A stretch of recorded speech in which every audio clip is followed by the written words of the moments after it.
Bhagavan पार्थनैवेह नामुत्र विनाशस्तस्य विद्यते न हि कल्याणकृत् कश्चित् दुर्गतिं तात गच्छति. The Supreme Personality of Godhead says, O son of Partha, son of Pritha, a transcendentalist engaged in auspicious activities does not meet with destruction, either in this world or in the spiritual world. One who does good, my friend, is never overcome by evil. Purport. In the Srimad Bhagavatam 1.5.17, Sri Narada Muni instructs Vyasadeva as follows. Tyaktva swadharmam charanambujam hare bhajanna pakvotha patethatho yadi yatra kva bhabhadram abodhamusya kim ko varta apto bhajatam swadharmata. If somebody gives up all material prospects and takes complete shelter of the Supreme Personality of Godhead, there is no loss or degradation in any way. On the other hand, a non-devotee may fully engage in his occupational duties and yet not gain anything. For material prospects, there are many activities, both scriptural and customary. A transcendentalist is supposed to give up all material activities for the sake of spiritual advancement in life, Krishna consciousness. One may argue that by Krishna consciousness, one may attain the highest perfection if it is completed. But if one does not attain such a perfectional stage, then he loses both materially and spiritually. It is enjoined in the scriptures that one has to suffer the reaction for not executing prescribed duties. Therefore, one who fails to discharge transcendental activities properly becomes subjected to these reactions. The Bhagavatam assures the unsuccessful transcendentalist that there need be no worries. Even though he may be subjected to the reaction for not perfectly executing prescribed duties, he is still not a loser because auspicious Krishna consciousness is never forgotten, and one so engaged but will continue to be so even if he is go on in the next life. On the other hand, one who simply follows strictly the prescribed duties need not necessarily attain auspicious results if he is lacking on Krishna consciousness. The purport may be understood as follows. Humanity may be divided into two sections, namely the regulated and the non-regulated. Those who engage simply in bestial sense gratifications without without knowledge of their next life or spiritual salvation belong to the non-regulated section. And those who follow the principles of prescribed duties in the scriptures are classified among the regulated section. The non-regulated section, both civilized and non-civilized, educated and non-educated, strong and weak, are full of animal propensities. Their activities are never auspicious because while enjoying the animal propensities of eating, sleeping, defending, and mating, they perpetually remain in material existence, which is always miserable.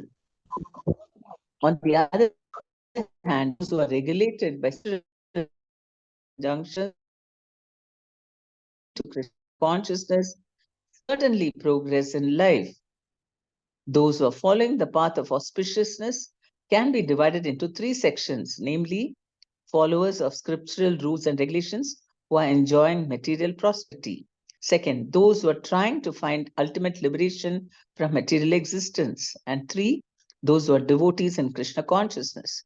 Those who are following the rules and regulations of the scriptures for material happiness may be further divided into two classes. Those who are fruitive workers and those who desire no fruit for sense gratification. Those who are after fruitive results for sense gratification may be elevated to a higher standard of life, even to the higher planets, but still, because they're not free from the material existence, they're not following the truly auspicious path. The only auspicious activities are those which lead one to liberation. Any activity which is not aimed at ultimate self-realization or liberation from the material bodily concept of life is not at all auspicious. Activity in Krishna consciousness is the only auspicious activity, and anyone who voluntarily accepts all bodily discomforts for the sake of making progress on the path of Krishna consciousness can be called a perfect transcendentalist under severe austerity. And because the Eightfold Yoga system is directed towards the ultimate realization of Krishna consciousness, such practice is also auspicious. And no one who's trying his best in this matter need fear degradation. Because to become an Ashtanga yogi, you have to give up everything and go to the forest. That is why this question is more relevant to an Ashtanga yogi. In Bhakti Yoga, we have Karma Yoga, we do work and we increase our Bhakti also. Then we are working towards internal purification, internal change in consciousness. Detachment which comes from within, irrespective. And so our bodily activities, we are not working on the physical realm so much as internal realm. Whereas for Ashtanga Yogi, they have to do physically, give up everything, and then gradually work on their inner consciousness. So there, you have to take a very strong decision. You're at the crossroads and you have to decide whether this or that. Absolutely. I mean, completely you have to take a decision where I want to go. It's not that, of course, Bhakti yogis also know that they want to go only spiritually, but they do it not all of a sudden give up material things, but gradually they keep increasing their inner happiness in Krishna consciousness, and then simultaneously they drop off. So that is more safe. Whereas here, this question is asked in Dhyana Yoga. So he has given up everything, and our family relationships and family duties, and also the prospects for material success, everything given up. And he has just, gone away from society. Now, if he is successful as a yogi, then it's very good because he'll be liberated and he'll be very happy. All this will make no need to worry about it. But if he does not find complete success, realizing that I'm not this body, I'm the spirit soul, that means that you have to give up every bit of material desires. But if there are still lingering desires in his mind, and due to which he, falls for some kind of, what you call, some kind of temptation, and he gives up spiritual life, then what happens? He comes under the law of karma, material energy. And under the law of karma, he will be evaluated that you did not do your duty, you neglected your family, and you went away. So because of this, then he may get as a punishment a lower birth. I mean, maybe not in a lower family, people who are, lower caste, or people who are poorer or something like that. But or maybe people are mistreating him in the family. These things may be there because of, as a reaction to material duties not performed. Because now he came under the jurisdiction of material laws also. As long as he was completely under spiritual path, that was not considered. There was no need to perform. But because he left that and he came under material this thing, so naturally he will have to be considered under that. So even if he suffers because of that, his spiritual consciousness, which he acquired, will continue. And so he will get a further chance for making progress in the next life also. And that is why Krishna is saying that whenever you do good things, you will never be overcome by evil. I mean, a transcendentalist engaged in auspicious activities does not meet with destruction, either is in this world or in the spiritual world. Because Arjuna's question was that if someone gets tempted by material things and leaves spiritual path, will he not be fully destroyed like a riven cloud, which leaves, a small cloud leaves the parent cloud and goes independently to join a smaller cloud, but he doesn't join that and then is blown off by the wind, then he is nothing. So will it not happen to someone. And Krishna says, never. Anybody who is going on the progressive path towards Krishna will not be destroyed, because that is permanent. Spiritual consciousness is permanent. So then he'll get another time. And also says, materially also he will be compensated in the next life.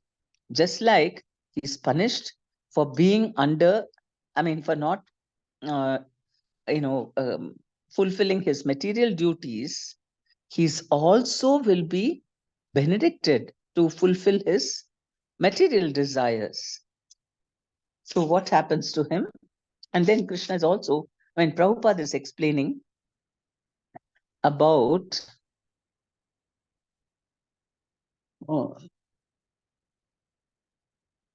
about the type of people.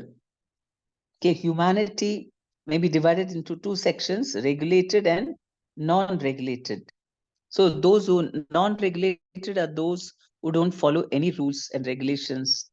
Just whenever I want, I will eat, sleep, mate, and for defense, anything. Like today's, most people are doing like that. No proper time even for eating and sleeping. Just anything, whatever you feel like, you go out with whoever you want. You can have live-in mates, or you divorce whenever you feel like. You have multiple mates. Even when you're married, you can have multiple. They say all kinds of totally non-regulated. Eat whatever you feel like. So those are the bestial, like animalistic sense gratifications, without knowledge of their next life or spiritual salvation, belong to the non-regulated section. And those who follow the principles of prescribed duties in the scriptures are classified among the regulated section. The non-regulated section, both civilized and non-civilized, educated and non-educated, strong and weak, are full of animal propensities. So education does not ensure that one becomes, strong in self-control. And that's why you see, whoever it may be, you have, especially in Western countries, it was true, and now in India also, big people, great education, great job, and then they can't control their greed, and then they do such horrible thing overnight. They become, they're very top people earning a lot of money, but due to greed, they do some corruption things, they cheat, they embezzle. Overnight, their name goes into the mud and they are behind bars. So, you really wonder, why did they do all these things? Their life was going good. Everything was fine. Then why did they become greedy?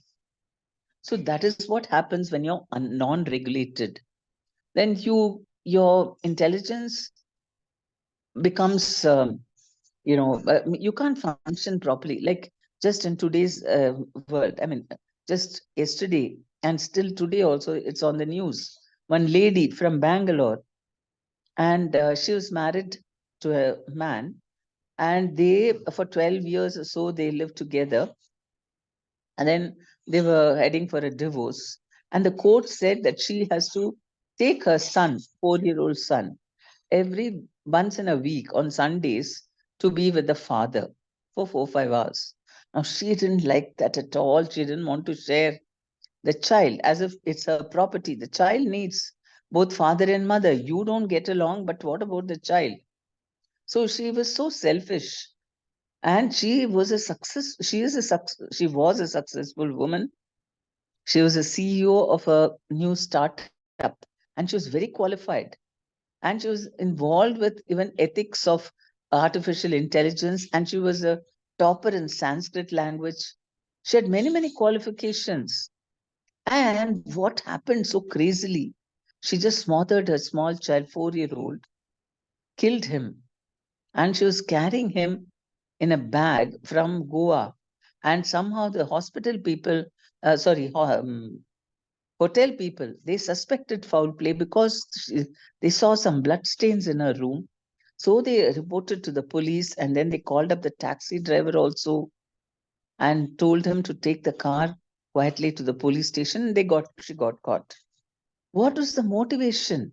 I mean, what a ridiculous thing. That is as if the child has no right to live and is only based on her whims and fancies. She doesn't want to share it with her husband, so you just kill him. She was planning to die herself also, but it didn't work out. So you see, the non-regulated section, both educated and non-educated, both strong and weak, both poor and rich. It doesn't matter. If you're non-regulated, you're non-regulated. Not your education, material education, and not your money can save you. And uh, and so they are full of animal propensities. Their activities are never auspicious. So, what is the point of just doing materialistic activities without God consciousness? Because while enjoying the material animal propensities of eating, sleeping, defending, and meeting, they perpetually remain in material existence, which is always miserable. You know, material life is like that up and down graph. Whereas it says, on the other hand, those who are regulated by scriptural regulations, injunctions, and those who rise gradually to Krishna consciousness certainly progress in life. So, if we have some rules and regulations, those are like a support system which ensure that we are controlled, that we don't do anything, something which is detrimental to us. We remain within the boundaries of, for example, you see, there are people, materialistic people, they rise very high, very fast, and they just go crazy. They don't even have time to think. They keep on expanding, expanding, expanding. For example, you see Byju's. It was a education company which was, everybody would have heard of Byju's, which was doing so well. Right from kindergarten till all CAT exams, everything they had. Uh, this thing, what do you call, lesson, a package, video things, online education, very systematic, very successful in India. And they got lot of fundings. They became a $1 billion company, 22 billion. That is the amount of money they made, especially during the COVID times when everything was online. And then suddenly, after the COVID, because they got so much money and so much of loans and everything, they just started expanding and expanding, buying companies without even making sure whether the companies were running properly. And so because of that, so many of them just fell through and they made losses, and then they had to pay back their people who were giving them loans, who had given them loans. So in this way, they found themselves in a very tight corner. They couldn't even pay salaries of their things. So why did they go berserk like that? Because they were too greedy. They were even greedy with, see, when the goddess of, I mean, this was a big boon. Goddess of learning gave them an opportunity to share knowledge, even though it's only material. But it's a material life you're talking about. So then it really can take you up like that. But then without Krishna consciousness, when you reach a top position, then you become greedy. All these things start influencing you: greed, lust, envy, all these things. So they they just didn't know what they were doing. So much money, let me invest more and more and more, purchase a lot of companies. They could have been wise and had, I mean, if a Krishna conscious person will know that everything is coming from Krishna, and he will not just keep thinking of just putting money and making more money and more money. Use it. I mean, there's no need to do all those things. And somehow by Krishna's mercy, if you use it in Krishna's service, they would have got more blessings. So when you are with Krishna, everything is more stable, even economically, even materially. Your brain will work properly, and your karmas also. He had a very good karma. He went up very fast, but then came crashing down after a short while. What's the use of that? Whereas the regulated Those who are following the path of auspiciousness can be divided into three sections, namely the followers of scriptural rules and regulations who are enjoying material prosperity. So that is also dharma gives to artha, especially when a person wants, he's very materialistic, he wants, he will get it. And then those who are, they're not wanting, hankering for material prosperities, they're done with that. So they are trying to find ultimate liberation from material existence altogether. And third, those who are devotees in Krishna consciousness. Those are following the rules and regulations of the scriptures for material happiness may be further divided into two classes. Those are fruitive workers and those who desire no fruits for sense gratification. So why will anybody work if they don't have a desire for sense gratification? Because they're still attached to their body and they enjoy doing some kind of work. Something. Your best example is Infosys head. What's his name? Um, yo, what's his name? Infosys. Narayan Murthy Mataji. Who? Narayan Murthy. Yes, Narayan Murthy. Narayan Murthy. Yes, thank you. So Narayan Murthy, he is not interested so much with money. He is still living in a very small.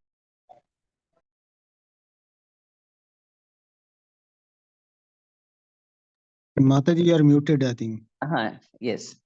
So what is his incentive? He's working 14 hours a day, right? No, 70 hours per week. That's what he is prescribing for others also. And why is he working like that when all he did was he doesn't spend money on anything? All the time he's only working. There is no enjoyment or anything. He doesn't spend on anything. And his flat also very small, very simple. Then why does he work? That work is because he's so attached to the work. He's he's a workaholic and he likes to work. So that is the other type. One who's wanting material prosperity, and the other is he doesn't want any results from the work, but he likes to do work. So these are two types. In the those who are followers of scriptural rules and regulations who are enjoying material prosperity. And those who are after fruitive results for sense gratification may be elevated to a higher standard of life, even to the higher planets. But still, because they're not free from material existence, they're not following the truly auspicious path. Of course, they're far better than the non-regulated section who don't follow anything, who are not at all guided or protected. At least these people are following scriptural injunctions, so they are protected. But they will have to go, but they're still, it's not truly auspicious, because truly auspicious is to realize the futility of trying to enjoy in the material world, because everything is very temporary. The only auspicious activities are those which lead one to liberation. Any activity which is not aimed at ultimate self-realization or liberation from the material bodily concept of life is not at all auspicious. Activity in Krishna consciousness is the only auspicious activity. And anyone who voluntarily accepts all bodily discomforts for the sake of making progress on the path of Krishna consciousness can be called a perfect transcendentalist under severe austerity. That is for a yogi, severe austerity, because he's leaving everything and going there and then in the forest with nothing at all, no protection. He is just on his own. So it's really a lot of austerity. And because the Eightfold Yoga system is directed towards the ultimate realization of Krishna consciousness, it is on the path to that. Such practice is also auspicious. And no one who's trying his best in this matter need fear degradation. They will be so. Then he will tell how they will benefit. प्राप्य पुण्यकृतां लोकान् उषित्वा शाश्वती समाः शुचिनां श्रीमतां गेहे yoga brashto vijayate. The unsuccessful yogi After many years of enjoyment on the planets of the pious living entities, is born into a family of righteous people or into a family of rich aristocracy. So the unsuccessful yogis are divided into two classes. One is fallen after very little progress, and one is fallen after long practice of yoga. The yogi who falls after a short period of practice goes to the higher planets where pious living entities are allowed to enter. After prolonged life there, one is sent back again to this planet to take birth in a family of righteous Brahmana Vaishnava or of aristocratic merchants. The real purpose of yoga practice is to achieve the highest perfection of Krishna consciousness, as explained in the last verse of this chapter. But those who do not persevere to such an extent and who fail because of material allurements are allowed by the grace of the Lord to make full utilization of their material propensities. And after that, and they're given opportunities to live prosperous lives in righteous or aristocratic families. Those who are born in such families may take advantage of the facilities and try to elevate themselves to full Krishna consciousness. So you see, Krishna is also giving a chance that they have material propensities, but because they are under the regulated section and they're following religious principles, so they are easily awarded the um, a facility in their next lives. In this life, they gave up everything, but in the next life, they are given all these opportunities for further advancement. And there again, somebody may have fallen after a short while with a lot of material desires still. So they are sent to heavenly planets because there's a lot of material sense enjoyment, and then they come back and here either in a very rich mercantile family or a very advanced in a devotee family, for example. And next is talking about what happens to someone who has done a lot of yoga practice and then he fell down. Atava yoginam eva kule bhavati dhimatam etadhi durlabhataram loke janma yad idrisham. Or if unsuccessful after long practice of yoga, he takes his birth in a family of transcendentalists who are surely great in wisdom. Certainly, such a birth is rare in this world. Birth in a family of yogis or transcendentalists, those with great wisdom, is praised herein because the child born in such a family receive a spiritual impetus from the very beginning of his life. It is especially the case in the Acharya or Goswami families. Such families are very learned and devoted by tradition and training, and thus they become spiritual masters. In India, there are many such Acharya families, but they have now degenerated due to insufficient education and training. By the grace of the Lord, there are still families that foster transcendentalists generation after generation. It is certainly very fortunate to take birth in such families. Fortunately, both our spiritual master, Om Vishnupada Shri Srimad Bhaktisiddhanta Saraswati Goswami Maharaj, and our humble self had the opportunity to take birth in such families by the grace of the Lord. And both of us were trained in the devotional service of the Lord from the very beginning of our lives. Later on, we met by the order of the transcendental system. And so, those who, I mean, it doesn't matter whether you did either way. If you did only for a very short time spiritual practices and you fell down, then Krishna tries to fulfill the material desires in the next life by being born in a rich mercantile family or in a um, elevated or in a or no first he goes unsuccessful yogi first goes to the heavenly planets and then he takes birth either in a family of righteous people or those who are I mean, a rich mercantile family, because in these families, they don't have to work very hard for a living. And so,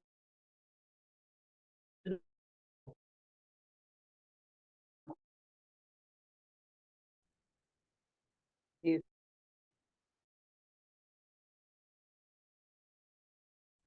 but many times, especially if they're born in a very rich family, they get,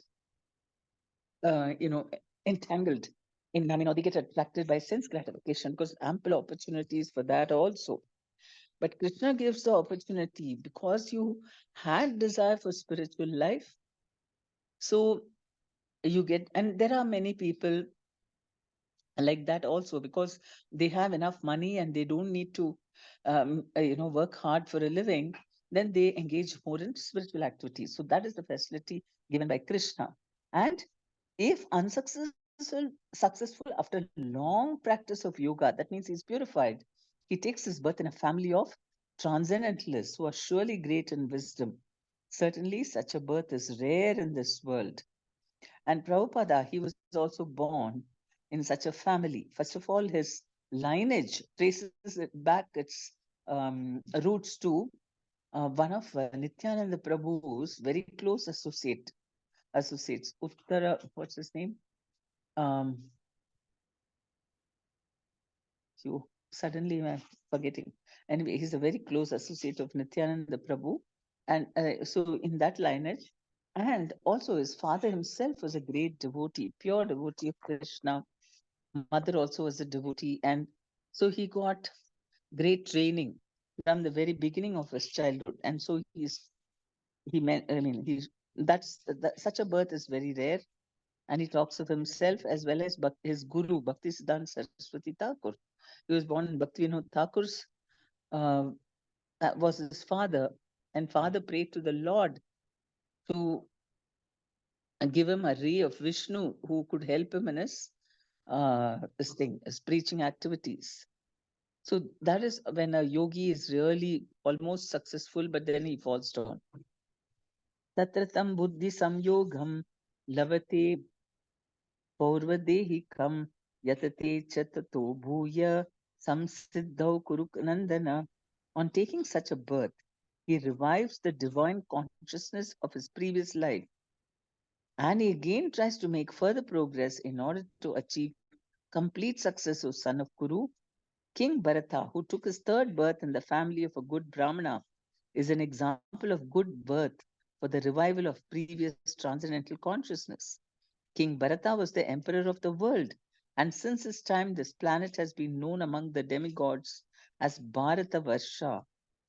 Formerly, it was known as Ilavrita Varsha. The emperor, at an early age, retired for spiritual perfection, but failed to achieve success. In his next life, he took birth in the family of a good Brahmana and was known as Jadabharata because he always remained secluded and did not talk to anyone. And later on, he was discovered as the greatest transcendentalist by King Rahugana. From his life, it is understood that the transcendental endeavors or the practice of yoga never go in vain.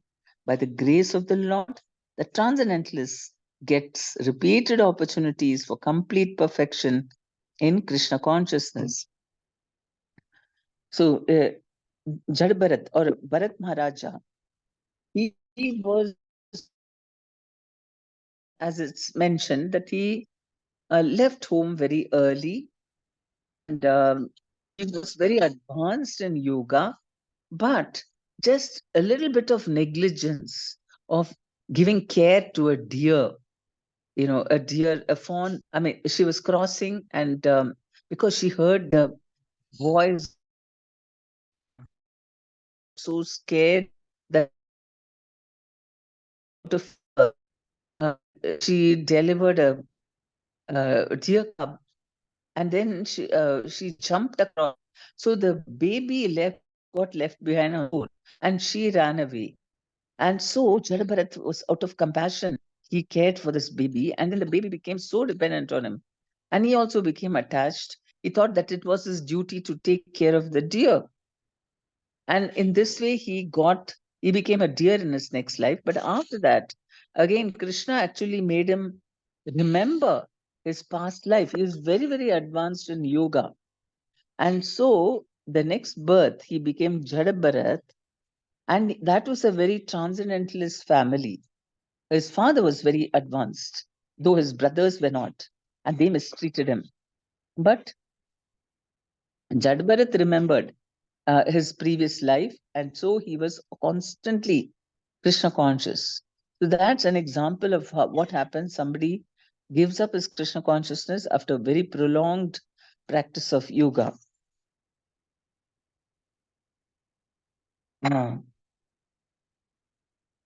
So this Mataji, Hare Krishna, Dhanat Pranam, Mataji. Sorry to interrupt. Mataji, yes. but Krishna promised that whatever we put efforts and we do bhakti for Krishna at the time of the death, Krishna comes and he promised that he himself make us to remain his name, right? But what has happened in Jadabharat case, Mataji? Okay, the first part I couldn't hear clearly. Did anybody else could hear? Then please tell me. What was the first part of your question? Mataji, Krishna promised if we practice bhakti throughout the life, while we are living body, Krishna himself come and tell his name in ear, or else he makes us to remain his name. Okay, Mataji, are you? But what has happened in case of Jadabharat, Mataji? Why didn't Krishna made him to remind his name while he is living body? So why? Because Bharat Maharaja was very advanced, but see, if you don't surrender to Krishna at all times, then something Maya can pull you away. Maya, she just finds a small little opening space, she enters. So what Bharat Maharaja, he should have consulted his guru about taking care of a deer cub like that. You should have found out from his gurus that, okay, I'm getting more attached to the deer cub. What should I do? He should have asked. He didn't do that. He was all alone, first of all. He didn't join a bhakti yoga ashram or something. He was like he was performing. I mean, he was a bhakta. He was a great devotee, but he was all alone and he didn't consult his guru. That is this lack of surrender.